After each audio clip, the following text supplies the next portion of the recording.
Halo, saya Rafika Sari, peserta Angkatan 25 Kelompok 4 Pelatihan Dasar CPNS tahun 2021 yang diselenggarakan oleh BPSDM Pemerintah Provinsi Sumatera Utara. Oke, baiklah, di sini saya akan memaparkan tentang etika publik. Ada beberapa hal yang perlu kita ketahui tentang etika publik, yaitu yang pertama adalah definisi. Etika publik adalah refleksi tentang standar atau norma yang menentukan baik atau buruk, benar atau salah perilaku, tindakan, dan keputusan untuk mengarahkan kebijakan publik dalam rangka menjalankan tanggung jawab pelayanan publik. Kemudian yang kedua adalah nilai-nilai dasar etika publik. Sebagaimana tercantum dalam Undang-Undang ASN Nomor 5 Tahun 2014, nilai-nilai dasar etika publik ada 14, yaitu yang pertama, memegang teguh nilai-nilai dalam ideologi negara Pancasila.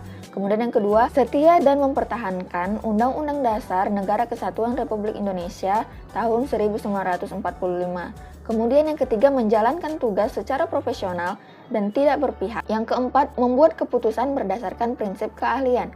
Yang kelima, menciptakan lingkungan kerja yang non-diskriminatif. Keenam, memelihara dan menjunjung tinggi standar etika luhur. Yang ketujuh, mempertanggungjawabkan tindakan dan kinerjanya kepada publik. Yang kedelapan, memiliki kemampuan dalam melaksanakan kebijakan dan program pemerintah. Yang kesembilan, memberikan layanan kepada publik secara jujur, tanggap, cepat, akurat, tepat, berdaya guna, berhasil guna, dan santun. Yang kesepuluh, mengutamakan kepemimpinan berkualitas tinggi. Yang kesebelas, menghargai komunikasi, konsultasi, dan kerjasama. Yang ke-12, mengutamakan pencapaian hasil dan mendorong kinerja pegawai. Yang ke-13, mendorong kesetaraan dalam pekerjaan. Dan yang ke-14 adalah meningkatkan efektivitas sistem pemerintahan yang demokratis sebagai perangkat sistem karir.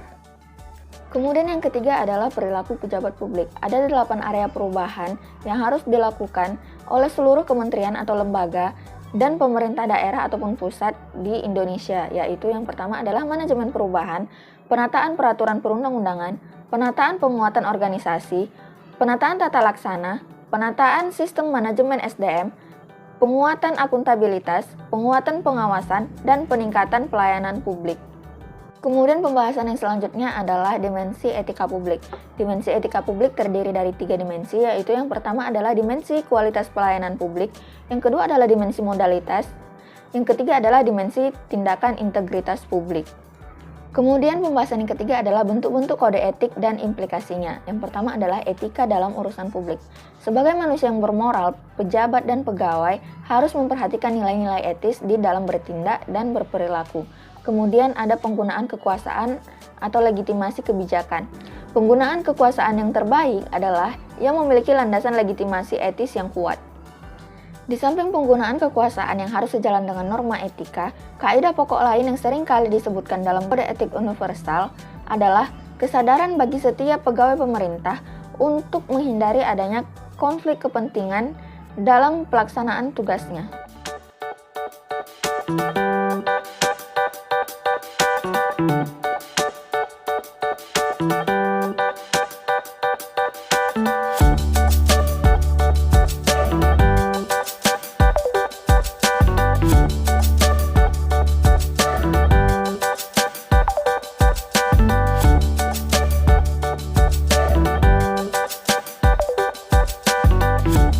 Demikianlah yang dapat saya paparkan tentang etika publik.